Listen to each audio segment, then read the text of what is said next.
মনে রাখবেন, যেই সরকার নামাজ প্রতিষ্ঠা করে না, যে সরকার ভালো কাজের আদেশ দেয় না, যে সরকার মানুষকে অন্যায় কাজ থেকে ফিরায় না, যাকাত আদায় করার অধিকার তার নাই।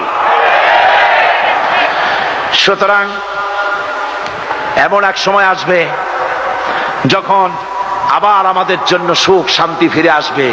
সেজন্য কোরআনের কাছে আসতে হবে। কার কাছে? এই কোরআন হলো সেই কোরআন। আমার নবী বলেছেন, মান ক্বালা বিহি সাদাকা।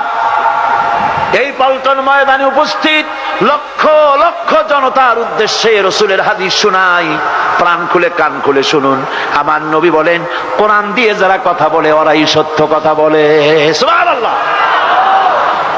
আপনার নেতা বক্তৃতা করতে আসে, না আছে কোরআন, না আছে হাদিস, সব নিজেদের মন গড়া কথা, ঠিক কিনা? কোরআন দিয়ে যারা কথা বলে তারা সত্য কথা বলে, কোরআন দিয়ে যারা মানুষকে ডাকে ওরাই সঠিক পথের দিকে ডাকে। যেই ডাক শুরু হয় দুনিয়া থেকে, আর এর যাত্রা শেষ হয় জান্নাতুল ফেরদাউসে গিয়ে। আখরাজাহু তিরমিজি, তিরমিজি শরীফের হাদিস এটি। সুতরাং ইন্নাদ-দীন ইনদাল্লাহিল ইসলাম, জীবন ব্যবস্থা কেবলমাত্র কোনটা? জোরে বলেন, কোনটা? এই ইসলামের আইনের সামনে মাথা নত করে দিতে হবে।